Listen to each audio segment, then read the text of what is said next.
आज का topic important है, बिल्कुल मिस मत करिएगा, लास्ट तक वीडियो को जरूर देखिएगा।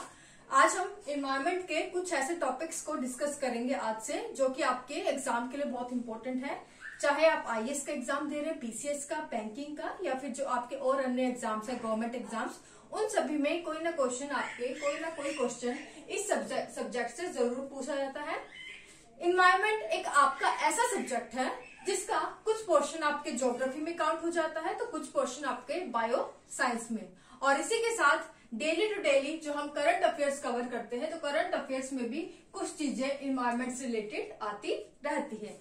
तो चलिए स्टार्ट करते हैं। तो अगर आप चाहें तो अपने साथ कॉपी पेन रख सकते हैं, क्योंकि आज के इस टॉपिक में हम कुछ फैक्चुअल चीजें भी कवर करने वाले हैं जो कि इम्पोर्टेंट है। तो आप कॉपी पेन लेके नोट जरूर कर लें। तो एनवायरनमेंट यानी कि पर्यावरण, पहले तो देखते हैं कि एनवायरनमेंट का मतलब क्या है। तो एनवायरनमेंट जो शब्द है ये आपके इंग्लिश के इन्वायरनर शब्द से बना है। किससे? इन्वायरनर शब्द से, जिसका अर्थ क्या है? घिरा होना, मतलब पूरी तरह कवर होना। इसी तरह अगर इसे हम तोड़कर देखें तो पर्यावरण अगर शब्द देखें, ये बना है आपका परि प्लस आवरण, जिसमें परि का अर्थ है आपका पृथ्वी और आवरण मतलब उसके आसपास। ये मान लीजिए आपकी पृथ्वी है, तो आवरण यानी कि इसकी कवरिंग, इसके आसपास का एरिया। तो पर्यावरण से मतलब है पृथ्वी के आसपास का जो एरिया है, एक आवरण जो बनाया हुआ है, ये हम क्या कहते हैं? इसे हम पर्यावरण कहते हैं। तो ये तो इसका हो गया शाब्दिक अर्थ। अब इसकी हम डेफिनेशन देखते हैं कि आखिर पर्यावरण है क्या। तो पर्यावरण जो भी चीजें हमारे अर्थ पर पाई जाती है, कोई भी आपकी लिविंग हो, नॉन लिविंग हो, पशु पक्षी हो, पेड़ पौधे हो, कोई भी जो चीजें हैं वो सम्मिलित रूप से सभी जीव जंतु के ग्रुप क्या है? आपस में पर्यावरण बनाते हैं। और अगर इसको हम फ्लो डायग्राम से समझे तो पर्यावरण हम अगर बीच में देखें, ये आपका है पर्यावरण, और इस पर जो भी आपके चीजें जल से संबंधित है, वाटर से संबंधित है, फिर चाहे वो आपका नदी हो, तालाब हो, समुद्र हो, कोई लेक हो, तो वो सब क्या है? पर्यावरण का हिस्सा है, पर्यावरण ही है। उसके बाद आप देख ले लैंड एरिया, आपका स्थल एरिया। तो लैंड पे जो भी जीव जंतु रहते हैं, चाहे वो नेचुरल हो या मैनमेड हो, या आपके प्रकृति के द्वारा निर्मित हो, या फिर मनुष्य ने खुद से बनाई हो, तो जो भी चीजें स्थल पर मौजूद है वो भी क्या है? आपके पर्यावरण का हिस्सा है। दूसरी चीजें अगर हम देखें तो वायु से आगे आपका वायुमंडल, यानी कि वायु में जितनी भी आपकी गैसें उपलब्ध है, कार्बन डाइऑक्साइड होगी, ऑक्सीजन हो गई, ग्रीन हाउस गैसेज होगी, तो ये भी जो भी वायु में उपस्थित गैसें हैं ये भी हमारे पर्यावरण का हिस्सा हो गई। और दूसरी है जैव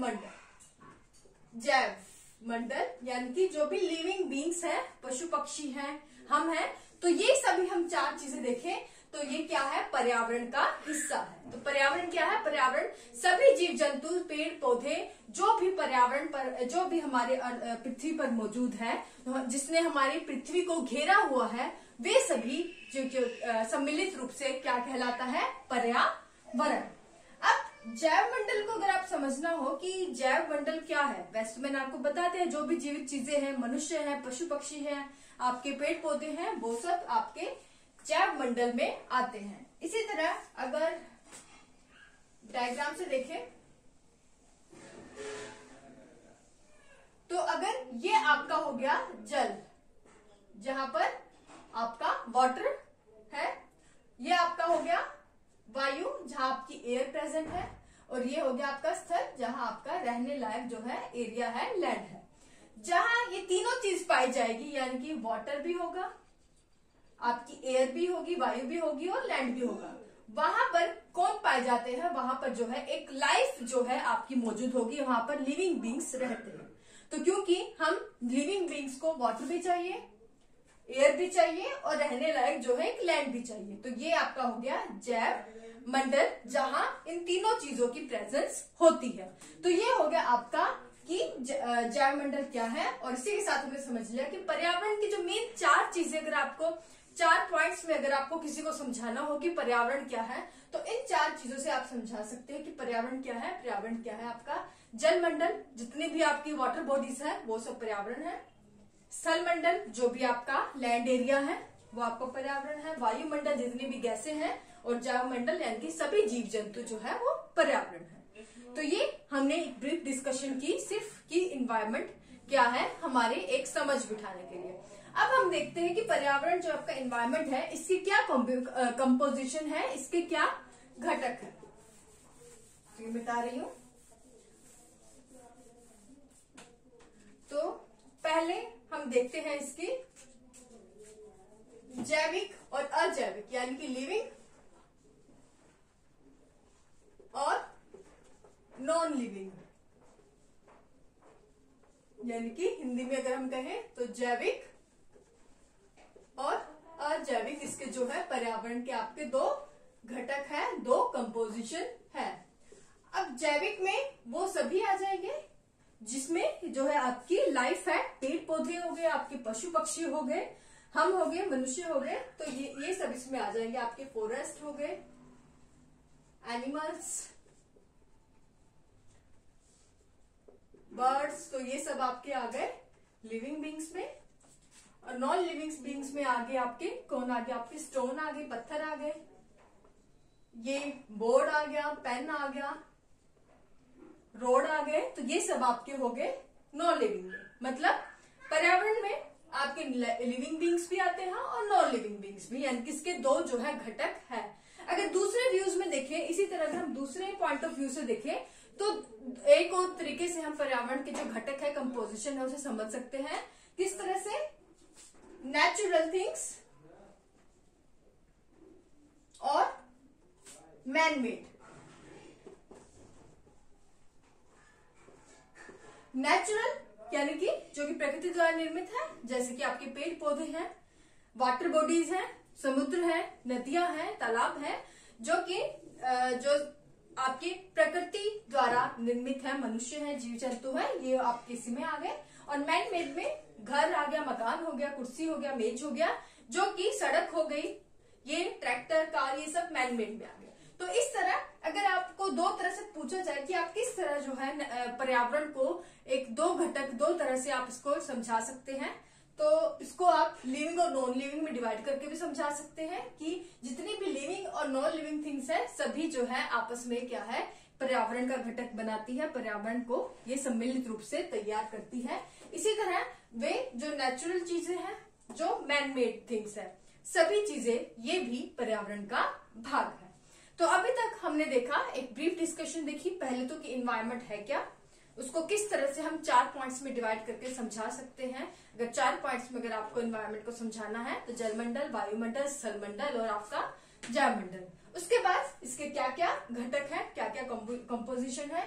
अगर आप लिविंग और नॉन लिविंग के पॉइंट ऑफ व्यू से समझाना चाहें तो इस तरह समझा दें, और नेचुरल और मैनमेड के पॉइंट ऑफ व्यू से समझाएं तो इस तरह से समझा सकते हैं। अब नेक्स्ट पार्ट है जो कि इम्पोर्टेंट पार्ट है, ध्यान से सुनिएगा, यहाँ आप पॉइंट बना सकते हैं, नोट कर सकते हैं यहां से अगर आप चाहें, कि अब तक जो वैश्विक यानी कि वर्ल्ड लेवल पर अगर हम देखेंगे कि पर्यावरण के लिए, इन्वायरमेंट को बचाने के लिए क्या क्या इम्पोर्टेंट कदम जो है वो अपनाए गए हैं, यानी कि पर्यावरण की प्रोटेक्शन के लिए, संरक्षण के लिए हमारे, पहले तो हम देखेंगे कि वैश्विक स्तर पर, वर्ल्ड लेवल पर कौन कौन से जो है ग्रुप्स बने हैं, कौन कौन सी कॉन्फ्रेंस बनी है, सम्मेलन हुए हैं, ये सब हम देखेंगे।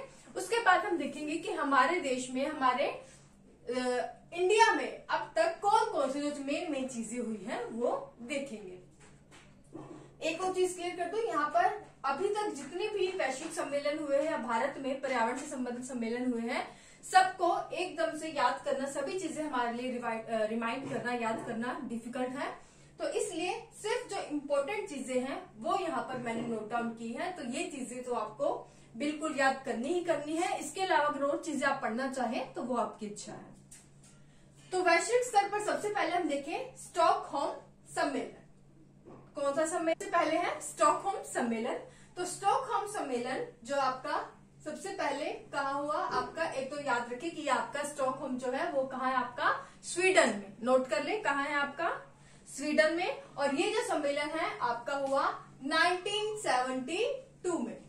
तो स्टॉकहोम सम्मेलन में विश्व में अगर आपसे पूछा जाए, क्वेश्चन पूछा जाए कि सबसे पहले वर्ल्ड लेवल पर, वैश्विक स्तर पर सबसे पहले पर्यावरण संरक्षण के लिए सम्मेलन जो है, एक कॉन्फ्रेंस जो है, कब हुई, तो वो कब हुई? 1972 में स्वीडन में स्टॉकहोम सम्मेलन के तहत। तो इस टाइम पर इस सम्मेलन में सबसे पहले पर्यावरण संरक्षण के बारे में जो है एक मीटिंग हुई थी वर्ल्ड लेवल पर। और इसके नेक्स्ट साल से, यानी कि नेक्स्ट ईयर आपका हो गया 1973।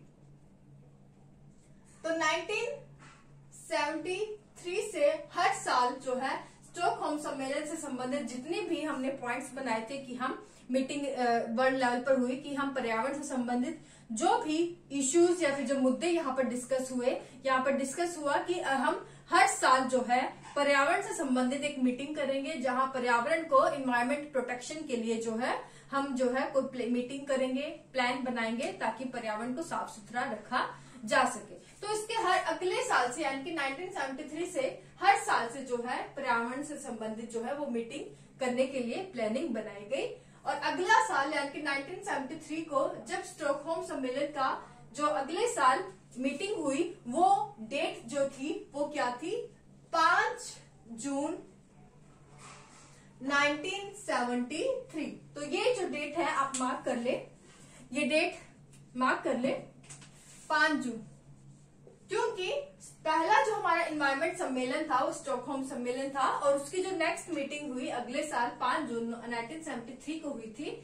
और इसीलिए 5 जून से ही क्या कहा गया कि हर साल जो है वर्ल्ड एनवायरमेंट डे, यानी कि विश्व पर्यावरण दिवस जो है वो मनाया जाएगा। तो याद रखिएगा कि हर साल वर्ल्ड एनवायरमेंट डे आपका कब मनाया जाता है? 5 जून को मनाया जाता है। और ये कब से मनाया जा रहा है? 1973, जो कि स्टॉकहोम सम्मेलन का नेक्स्ट ईयर था, जब से हर साल पर्यावरण संबंधी मुद्दों के लिए मीटिंग शुरू हो गई थी। तो ये था स्टॉकहोम सम्मेलन 1972। नेक्स्ट है पृथ्वी सम्मेलन।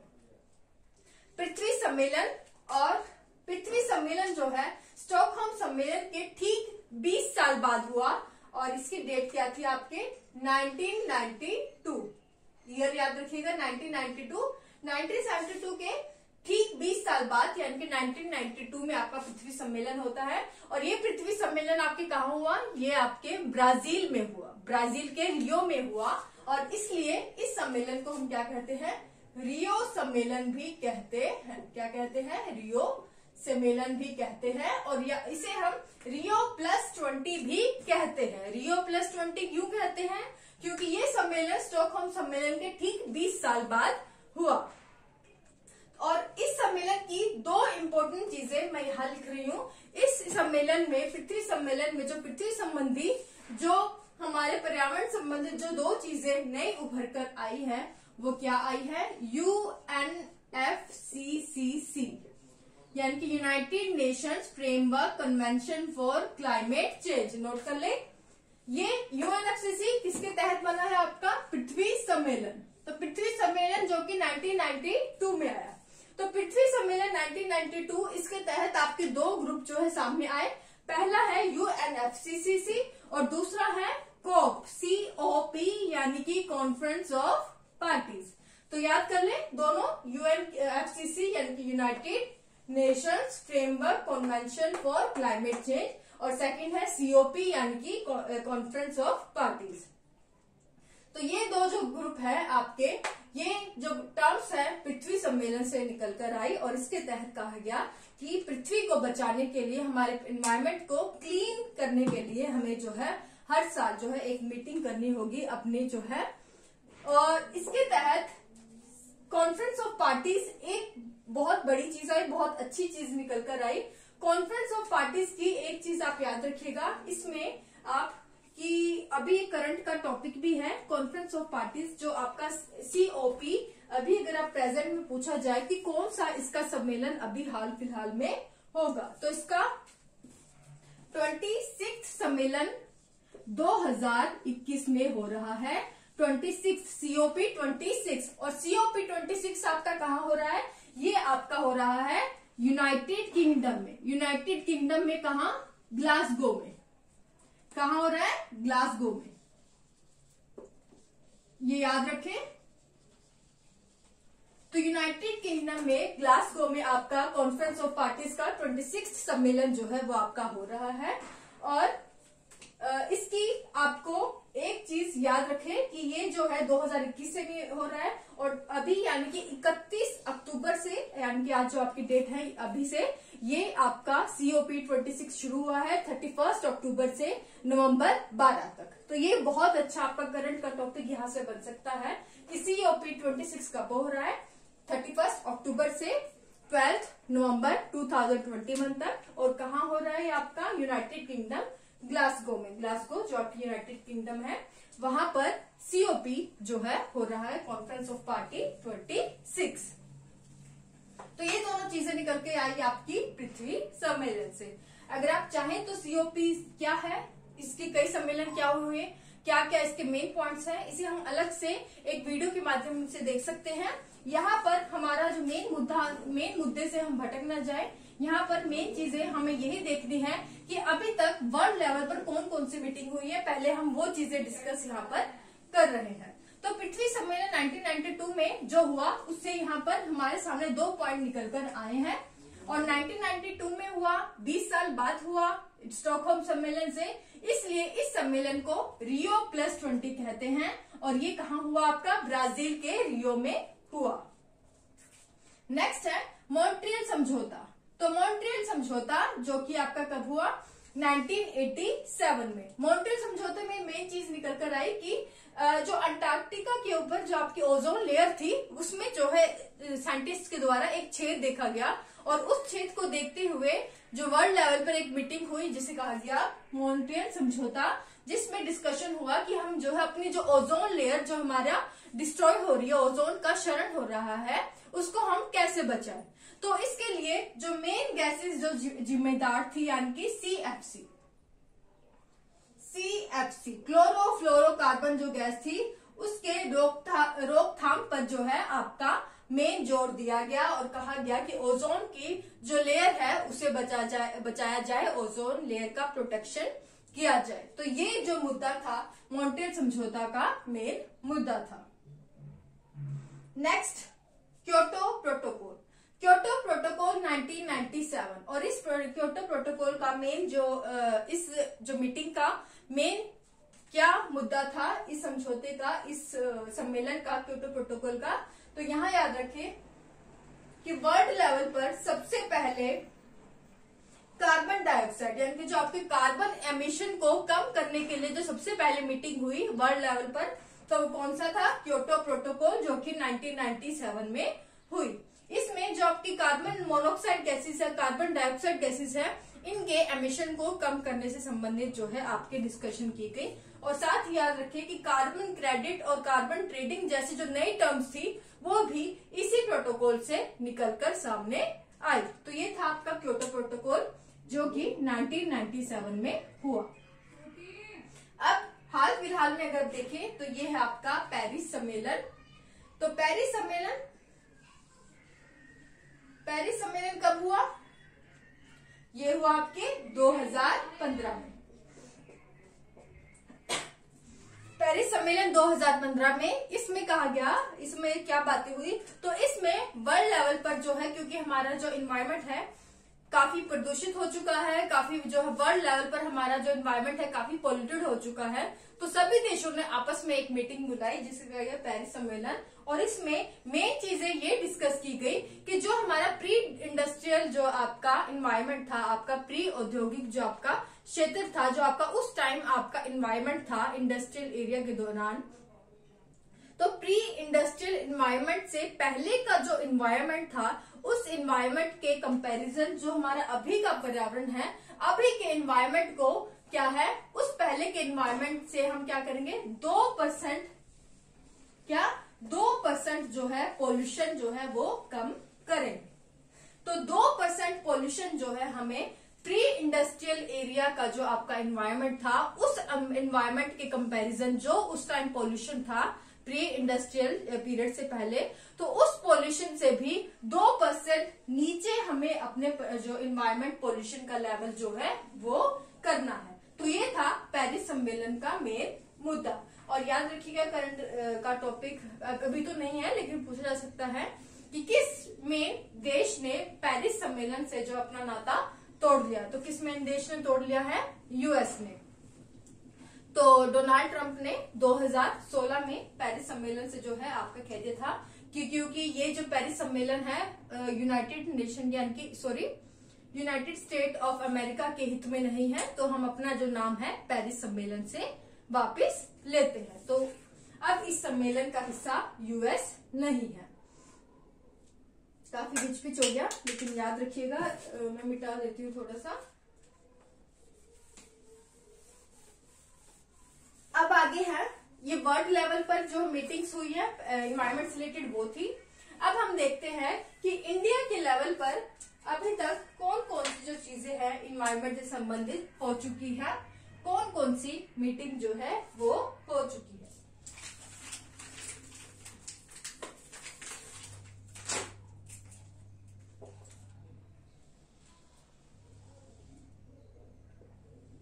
तो सबसे पहले है 1985। तो 1985 में खास बात क्या हुई कि यहाँ पे 1985 में सबसे पहले जो है एक अलग से मंत्रालय या मिनिस्ट्री जो है एनवायरमेंट के लिए बना दिया जाता है, यानी कि वन पर्यावरण एवं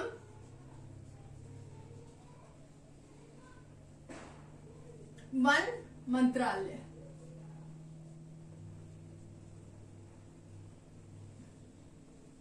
इन्वायरमेंट एंड फॉरेस्ट मिनिस्ट्री जो सबसे पहले जो है पर 1985 में बना दिया गया।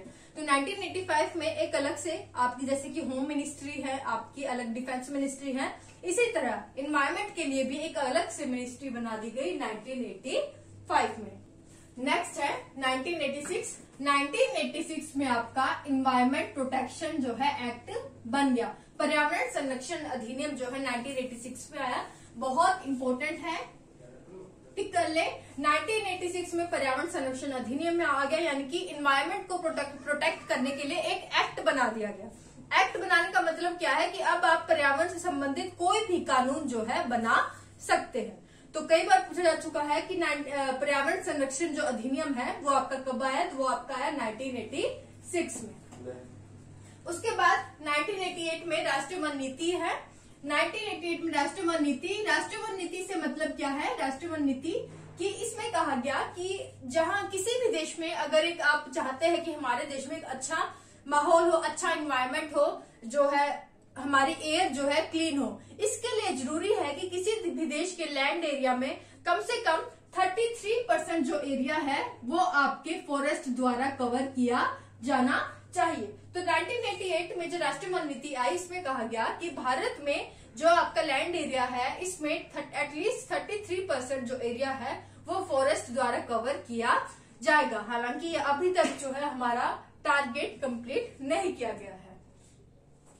नेक्स्ट उसके बाद 2002 में आपकी बायोडायवर्सिटी संरक्षण अधिनियम में आ गया, यानी कि जो आपकी जैव विविधता है उसे संरक्षण देने के लिए अधिनियम आया। इसी तरह 2002 में आपकी राष्ट्रीय जल नीति भी आई।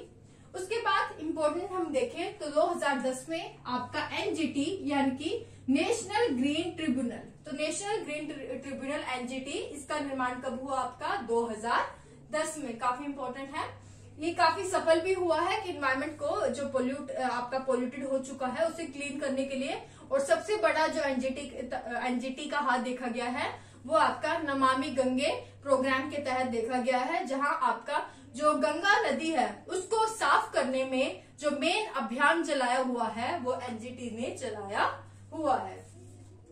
अभी करंट में देखें तो भारत में एनवायरमेंट से संबंधित जो मेन चीजें हमें देखने को मिली हैं वो 2019 में एक प्रोग्राम सामने आया है, एनएसीपी यानी कि नेशनल एयर क्लीन प्रोग्राम। तो ministry of environment forest and climate change, जो कि नाम चेंज हो चुका है पर्यावरण एवं वन मंत्रालय का।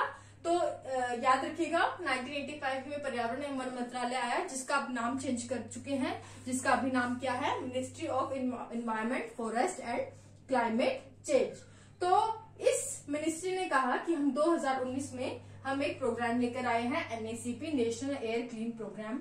इसके तहत कहा गया कि जो हमारा एयर है, जो हमारी एयर है, हम उसे जो है साफ सुथरा करेंगे। जो हमारी पोल्यूटेड एयर है इसे हम क्लीन करेंगे, यानी कि जो हमारा 2017 में एयर पोल्यूशन था, एयर के जो पोल्यूशन जितना भी एयर में पोल्यूशन था उससे कम से कम 20 या 30% जो है पोल्यूशन एयर से हम कम कर देंगे। और ये कब तक कर देंगे? 2024 तक। तो यानी कि अगले 2 साल तक एक टारगेट रखा गया है NACP के द्वारा कि 2017 के लेवल से जो हमारे एयर में पोल्यूशन था उससे कम हम 20 से 30% जो है पोल्यूशन एयर से कम कर देंगे 2024 में। तो ये जो एक टारगेट है नया रखा गया है इस प्रोग्राम के तहत मिनिस्ट्री के द्वारा।